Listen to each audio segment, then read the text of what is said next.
कल कल के वीडियो लेक्चर में हमने बताया था आपको सिंगुलरिटी के बारे में और टाइप्स ऑफ सिंगुलरिटी के बारे में। हमने कल पोल्स का बता रहा था, पोल्स या नॉन इसेंशियल सिंगुलरिटी कैसे होते हैं।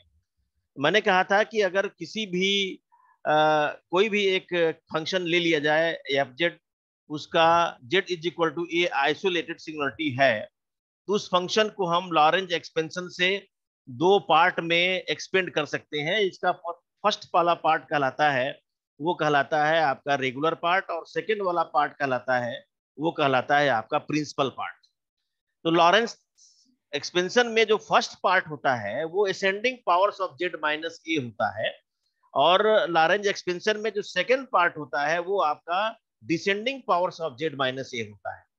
तो मैंने आपसे कहा था कि अगर किसी भी कोई भी एक आइसोलेटेड सिंगुलरिटी हो, उस आइसोलेटेड सिंगुलरिटी का पोल ज्ञात करना हो, निकालना हो, तो उसको एक्सपेंड किया जाएगा। अगर उसके एक्सपेंशन में जेड के नेगेटिव, जेड माइनस ए के नेगेटिव पावर्स में फाइनाइट नंबर ऑफ टर्म्स आते हैं जो प्रिंसिपल पार्ट के होंगे, वो आप तब हम कहेंगे कि वो जो जेड बराबर ए है वो कहलाएगा आपका पोल ऑफ ऑर्डर। अगर यम है terms, finite number of terms M है, तो पोल ऑफ ऑर्डर यम कहलाएगा। तो मैं आपको ये फिर से थोड़ा समझा दे रहा हूं।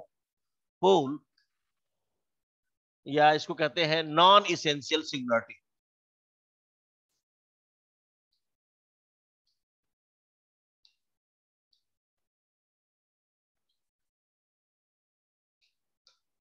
पोल या नॉन इसेंशियल सिंगुलरिटी के बारे में हमने कल आपको बताया था। इसी में थोड़ा सा आगे इसकी डेफिनेशन तो मैंने शायद लिखा दिया था आपको, इसकी डेफिनेशन मैंने आपको लिखा दिया था, और इसमें आगे हमको बताना है पोल या नॉन इसेंशियल सिंगुलरिटी के आगे हमको इसमें बताना है इन अदर वर्ड। यहां लिख देना इसके डेफिनेशन में, उसके आगे इन अदर वर्ड, जो कल के डेफिनेशन में कंटिन्यू है। In other word, a singularity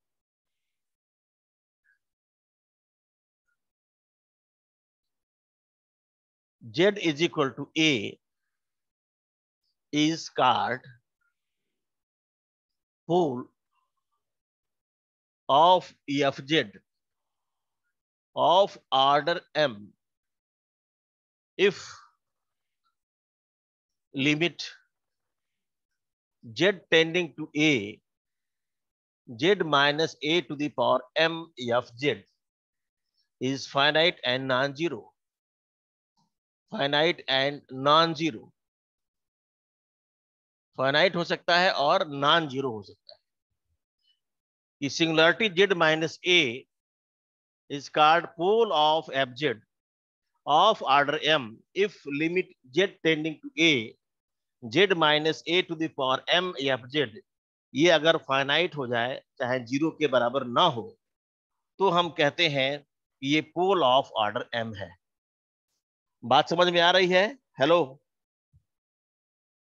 hello. Ji sir. अब जैसे मान लो आपसे कोई एक एग्जाम्पल लेते हैं, ऐसे क्वेश्चंस आएंगे। Discuss the singularity of f Z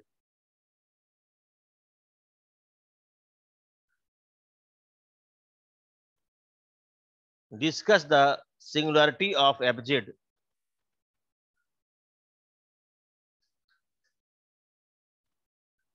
of fz is equal to 1 upon sin z minus cos z, cos z at z is equals pi by 4। यानी z is equal to pi by 4 पर इसकी singularity हमको देखना है। यहाँ तो यहाँ पर दे दिया है z is equal to pi by 4। हो सकता है किसी क्वेश्चन में सिर्फ इतना ही दे दें कि discuss the singularity of the function f z is equal to 1 upon sine z minus cos z. अगर ऐसा आता है तो आपके सॉल्यूशन में आप क्या करेंगे? For the singularity, for the singularity of f z sine z, denominator को जीरो कर दीजिए, कॉस जेड बराबर जीरो। यानी ये बताता है कि sine z is equal to cos z, और ये बताता है sine z upon cos z is equal to 1, और ये बताता है tan z is equal to 1 is equal to tan pi by 4, या ये बताएगा z is equal to pi by 4, यानी z is equal to pi by 4 होगा, इसकी सिंगुलरिटी होगी या सिंगुलर पॉइंट्स होंगे। जब भी हम बात करेंगे तो कोई भी फंक्शन दे दिया जाए, उसकी सिंगुलरिटी के बारे में कहा जाए, अगर वो फ्रैक्शन में है तो उसका डिनोमिनेटर जीरो करेंगे, और वो जीरो करने पर जो जेड की वैल्यू निकलती है वो आपको सिंगुलरिटी हो जाएगी। लेकिन अब ये कौन सी सिंगुलरिटी है, इसकी जांच करनी है। तो यहां से देखा जाए तो यहां से ये बड़ा क्लियर दिख रहा है कि जेड बराबर पाई बाई 4 के आसपास, यानी कि 45 डिग्री के आसपास 44 डिग्री ले लें या 46 डिग्री ले लें, तो इसके लिए ये जीरो नहीं होगा, मतलब ये वो सिंगुलरिटी नहीं आएगी। तो कहने का मतलब ये हुआ कि यह जो है, ये जो है अपने नेबरहुड में अकेले पॉइंट है जहां पर कि फंक्शन की सिंगुलरिटी प्राप्त हो रही है, इसलिए ये जो सिंगुलरिटी होगी वो कहलाएगी आपकी आइसोलेटेड सिंगुलरिटी। आप हमारी बात को समझ में आ रहा है, क्लियर हो रहा है? देखिए, मैंने कहा था कि आइसोलेटेड सिंगुलरिटी क्या होता है।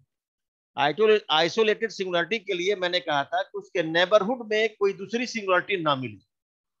अगर मान लीजिए कोई सिंगुलरिटी ऐसी हो किसी फंक्शन की, जबकि उसके नेबरहुड में कोई दूसरी सिंगुलरिटी नहीं मिलती है, तो वो कहलाती है आपकी आइसोलेटेड सिंगुलरिटी। तो यहां देखें हम, तो जेड बराबर पाई बाई 4 के नेबरहुड में कोई आपको इस एफ जेड की, इस दिए गए फंक्शन की दूसरी सिंगुलरिटी नहीं है, इसलिए जेड बराबर पाई बाई 4 जो होगा वो आइसोलेटेड सिंगुलरिटी होगा। यहां लिखेंगे, इस बात की चर्चा यहां करेंगे कि यहां पर जो फंक्शन मिल रहा है हमारे पास, here it is clear that there is no any other singularity, there is no any other singularity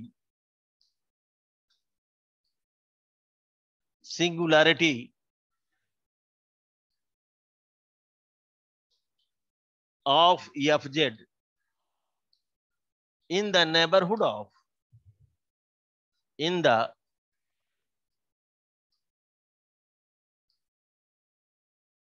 neighborhood of z is equal to pi by 4. So z is equal to pi by 4 is an isolated singularity. ये isolated singularity होगा, singularity of f z, ये होगा। यहां तक clear हो रहा है सबको? जी सर। अब देखा जाए कि ये आइसोलेटेड सिंगुलरिटी के साथ में कौन सा है भाई, रिमूवेबल है कि पोल है, या इसके अलावा भी हेलो हम सर। हाँ हेलो, हेलो हाँ बताइए। सर, दीपक को ऐड कर दीजिए, रिमूव हो गया है। दीपक कोई नाम का नहीं दिख रहा है, अनुपम सिंह दिख रहे हैं, उनको मैंने ऐड कर दिया है, और शिव नारायण जी दिख रहे हैं, उनको ऐड कर दिया है।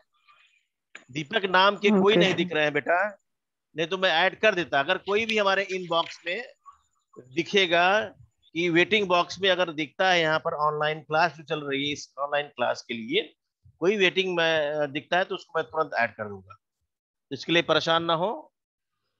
हाँ, तो ये मैं कह रहा था कि it is clear that there is no any other singularity of f z in the neighborhood of z is equal to pi by 4, so z is equal to pi by 4 is an isolated singularity of f z। लेकिन isolated singularity के अभी दो तरह के पढ़े हैं आप, अभी एक और भी है आगे पढ़ना है। उसमें एक आपका है, जो पहला है वो आपका है रिमूवेबल सिंगुलरिटी, दूसरा मैंने बताया है आपका पोल। तो यहां से रिमूवेबल सिंगुलरिटी के लिए मैंने आपसे कहा था कि अगर कोई भी फंक्शन है उसका जो है हम लोग सीधे लिमिट निकालें, लिमिट निकालने पर किसी मार्ग से मान लीजिए हम इसको ऐसे निकालें कि limit z tending to pi by 4 और ये एफ जेड की वैल्यू निकाले, अगर ये फाइनाइट आती है तो हम कहते हैं कि भाई ये जो है आपका नॉन सॉरी रिमूवेबल सिंगुलरिटी है। लेकिन यहाँ देखें हम, ये हम निकालते हैं अगर, तो ये आपको इनफाइनाइट आ जाएगा। देखिए यहाँ से limit z is tending to pi by 4 लिखेंगे यहाँ 1 upon sine z minus cos z लिखेंगे, तो ये हो जाएगा आपका इनफाइनाइट। क्यों आ जाएगा इनफाइनाइट? क्योंकि यहाँ पर आपका पाई बाई 4 साइन पाई बाई 4 का मान होता है 1/√2, कॉस पाई बाई 4 का भी मान होता है 1/√2, 1/√2 minus 1/2 is 0, so 1/0 is infinite. यहाँ लिखेंगे डज नॉट एग्जिस्ट, ये डज नॉट एग्जिस्ट हो गया। इसका ये मतलब हुआ, इससे ये लगता है कि ये जो सिंगुलरिटी है z is equal to pi by 4, z is equal to pi by 4 is not removable singularity, ये रिमूवेबल सिंगुलरिटी नहीं है,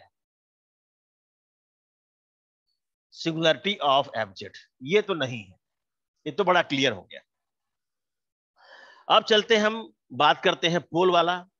नाउ अब आगे बढ़ेंगे हम, ये एक बार चेक कर लेते हैं। Limit z is tending to pi by 4, z minus pi by 4 into 1 upon sine z minus cos z, इसकी सिंगुलरिटी के बारे में बात करते हैं। अब इसकी लिमिट निकाली जाएगी। अगर इसकी लिमिट निकालते पर फाइनाइट आता है या नॉन जीरो आता है, तो ऐसे में हम कहेंगे कि भाई ये जो है फंक्शन जो होगा वो आपका पोल ऑफ ऑर्डर n होगा। तो कैसे किया जाए इसको? इसको हम करने के लिए क्या करें कि ये हो जाए? अब जरा इसको ध्यान से देखिए यहाँ पर, तो ये जो है आपका इस लिमिट निकालने के लिए बात करें तो ये 0/0 के फॉर्म का है, जो कि अनडिटरमिन फॉर्म कहलाता है, 0/0 के फॉर्म का है ये। तो आपको मैंने बताया था कि L hospital rule, L hospital rule में क्या होता है, लिमिट निकालने के काम आता है कि अगर कोई भी फंक्शन की लिमिट 0/0 के फॉर्म का हो, इनफाइनाइट बाई इनफाइनाइट के फॉर्म का हो, ऐसे में उसकी जो लिमिट निकालने के लिए हम क्या करते हैं, उसके न्यूमरेटर को भी डिफरेंशिएट कर देते हैं और डिनोमिनेटर को भी डिफरेंशिएट कर देते हैं। अगर वो 0/0 या इनफाइनाइट बाई इनफाइनाइट के फॉर्म में नहीं है तो इसकी लिमिट वही आंसर हो जाएगी। तो यहां हम जा रहे हैं by using L hospital. L hospital rule जो है, एल हॉस्पिटल रूल के बारे में हम बता चुके हैं।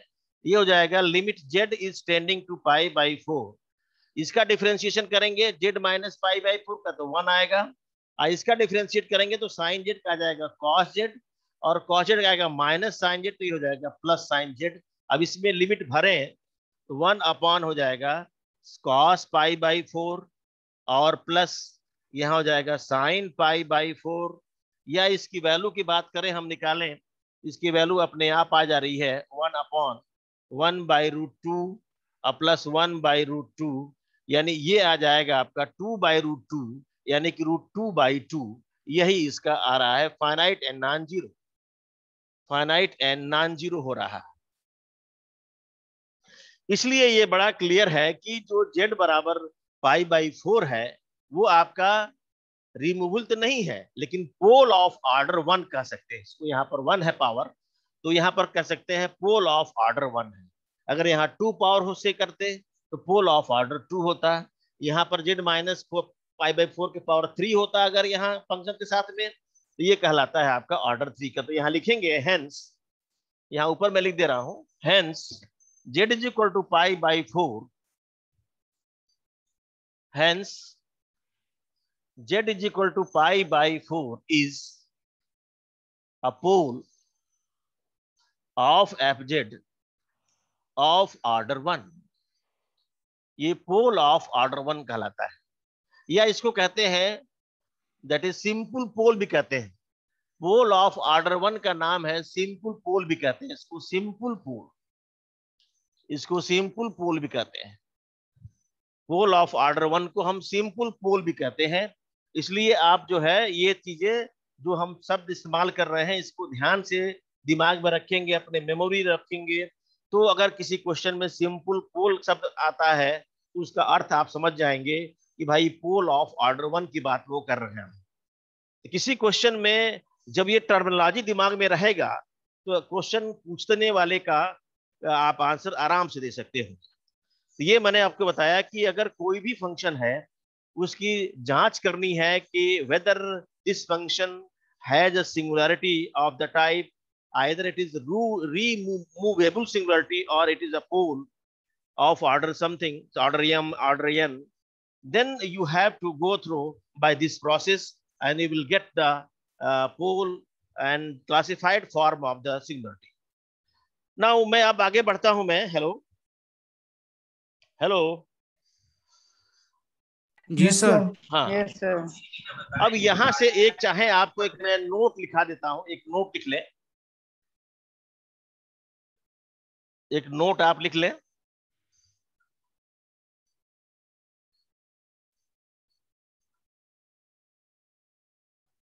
नोट में यह है कि पहला नोट है,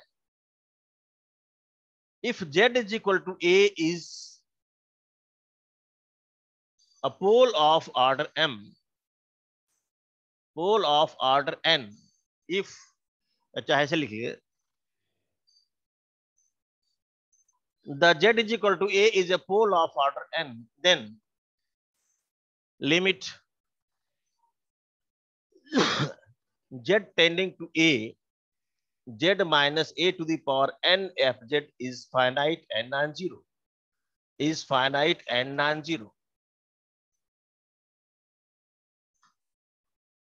या हम ये भी कह सकते हैं दूसरा कि अगर limit z tending to a, z minus a f z is equal to finite and non-zero, finite and non-zero, अगर ऐसा आता है, then z is equal to a is called pole of fz, pole of fz of order 1, या इसको कहते हैं simple पोल, या simple पोल भी कहते हैं इसको।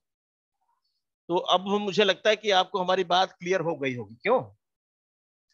समझ में आ गया कि पोल ऑफ ऑर्डर n का मतलब क्या होता है और पोल ऑफ सिंपल पोल या n ऑर्डर का क्या मतलब होता है और 1 ऑर्डर का क्या मतलब होता है।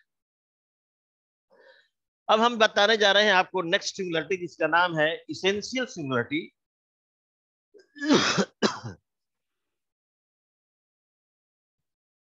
अब चलते हैं हम यहां पर अगला हेडिंग डालने।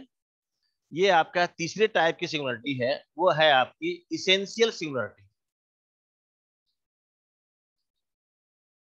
इसेंशियल सिंगुलरिटी ऑफ एब्जेक्ट या इसेंशियल सिंगुलरिटी क्या होती है, इसके बारे में बात करते हैं। ये भी एक आइसोलेटेड सिंगुलरिटी का प्रकार है। मैंने आपसे बताया था कि आइसोलेटेड सिंगुलरिटी के 3 तरह से होती है। तो तीनों मैं एक बार फिर से समझा देता हूं मैं आपको, तीनों में क्या क्या फर्क है। मैंने कहा था कि यहां पर आप रफ फर्क देख ले, आप समझ लें इसको। मैंने कहा था कि एफजेड के, ये एफजेड कोई फंक्शन है, इसका जो है जेड बराबर ए इज आइसोलेटेड सिंगुलरिटी अगर है, आइसोलेटेड सिंगुलरिटी है अगर, तो यहां से 3 तरह के सिंगुलरिटी की जन्म होता है। यानी there will be of 3 type of isolated singularity. मैंने आपसे बताया था पहला है रीमूवेबल, रीमूवेबल आइसोलेटेड सिंगुलरिटी, या इसको रीमूवेबल सिंगुलरिटी भी कहते हैं। दूसरा मैंने बताया था आपको पोल, या इसको कहते हैं non essential, non essential isolated singularity, isolated singularity. और तीसरा जो होता है आपका, उसका नाम है आपका इसेंशियल सिंगुलरिटी, जिसके बारे में हम बता रहे हैं। इसेंशियल सिंगुलरिटी इसलिए मैं बता दे रहा हूं इसेंशियल आइसोलेटेड सिंगुलरिटी, कि ये तीनों में फर्क आप पा सकते हैं। अब जरा याद करिए कि जब ये आपका आइसोलेटेड सिंगुलरिटी था, तो इससे आपको ये बड़ा क्लियर दिख गया था कि भाई लॉरेंस थ्योरम यहाँ लग गया था, और लॉरेंस थ्योरम लगने से यहाँ पर दो तरह के पार्ट मिले थे। वो था आपका n इज इक्वल टू 0 से इनफाइनाइट an और z minus a to the power n, और दूसरा पार्ट था n इज इक्वल टू 1 से इनफाइनाइट bn और z minus a to the power of minus n, या bn upon z minus a to the power n। आप लोगों को हमारी बात सुनाई दे रही है, दिख रही है? हेलो जी सर। अब यस जरा सर। अब जरा देखिए यहाँ पर क्या हो रहा था। ये सारे ये आइसोलेटेड सिंगुलरिटी के जो तीनों प्रकार हैं, ये इसी पर डिपेंड करते हैं। याद करिए, इसमें इसी का नाम है प्रिंसिपल पार्ट पीपी, और इसका नाम है आपका रेगुलर पार्ट आरपी। आरपी कहते हैं उसको, पीसी पीपी कहते हैं। मैंने लिख दिया है आपको समझने के लिए, ताकि समझा रहे हैं हम ये बात। तो अगर इसके लिए क्या होता है, ये रिमूवेबल कब होता है? जब पीपी बराबर 0 हो जाए। मैंने बताया था ना कि प्रिंसिपल पार्ट यानी कि बीएन 0 हो जाए उसमें का, तो ये हो जाता है आपका रिमूवेबल सिंगुलरिटी। ये पोल कब होता है? जब PP has finite number of term, has finite number of term. अब आप बताइए कि ये इसेंशियल कब होगा? Hello, infinite. जब, हाँ यस, ये जो है इसेंशियल तब होगा जब PP has infinite number of terms. यहां पर हो जाएगा आपका ये पीपी, यहां पर लिखेंगे principal part will have infinite number of term. तो ये आपको इसलिए मैंने बताया कि ये आपको दिमाग में रखना पड़ेगा, ताकि आप जो है तीनों को आइडेंटिफाई कर सकें कि अगर किसी के एक्सपेंशन में जेड के नेगेटिव पावर्स में इनफाइनाइट नंबर ऑफ टर्म है, का मतलब है कि उस जेड के पावर का जो होगा, जेड माइनस ए है चाहे जेड माइनस 0 है, तो जेड बराबर ए 0 हो जाएगा। जेड माइनस 2 है तो जेड बराबर 2 हो जाएगा।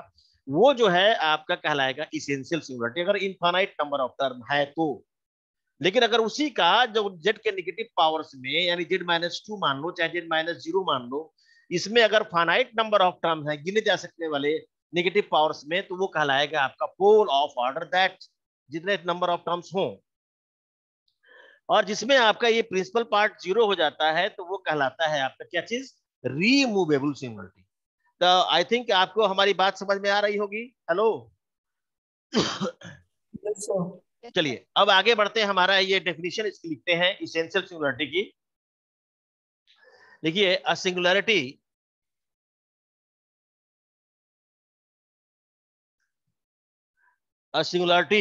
which is not pole, which is not a pole or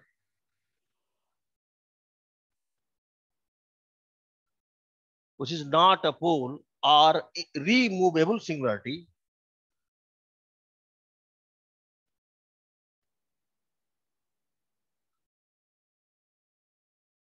which is not a pole or removable singularity is called essential singularity. Essential singularity, इसका मतलब समझ रहे हैं? हेलो, यानी ऐसी सिंगुलरिटी जो न तो पोल हो और ना ही रिमूवेबल सिंगुलरिटी हो, तो वो कहलाएगा आपका इसेंशियल सिंगुलरिटी कहलाएगा। इन अदर वर्ड, दूसरे शब्दों में ये कह दें हम, इन अदर वर्ड हम ये कह सकते हैं कि if the principal part of Laurent expansion of f z contains infinite number of term about a point z is equal to a, then z is equal to a is called essential singularity of fz। तो हम ये कह देंगे कि if the principal part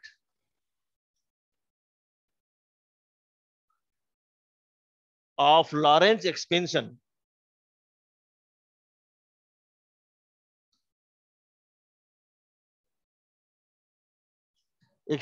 of fz contains infinite number of terms, contains infinite number of terms about point z is equal to a, point z is equal to a, then z is equal to a is called essential singularity of fz. Essential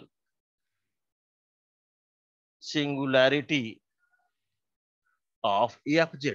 अब मैं इसका कोई एक example लेता हूं जो बहुत ही simple example है। अब जैसे मैं आपको एक एग्जांपल लेता हूं, जैसे मान लो आपको कह दिया जाए f z is equal to e to the power 1 upon z minus 1।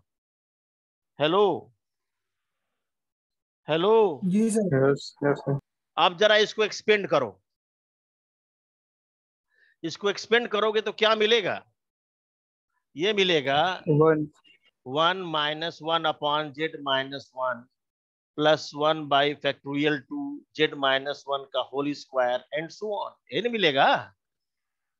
तो जेड के नेगेटिव पार्ट्स में कितने टर्म्स दिख रहे हैं आपको? अरे बोलोगे?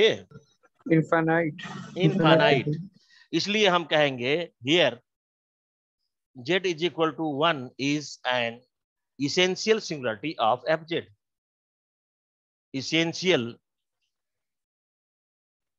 singularity of fz, ये essential singularity of fz कहा जाएगा। तो इस तरह से मैं आपको essential singularity के बारे में बता दिया, और this is all about your singularity of the function. अब मैं आपको कुछ क्वेश्चंस भी कल कराऊंगा, आज तो शायद खत्म होने वाला होगा। कल मैं आपको कुछ क्वेश्चंस कराऊंगा इस पर आधारित, और फिर जो है आपको हम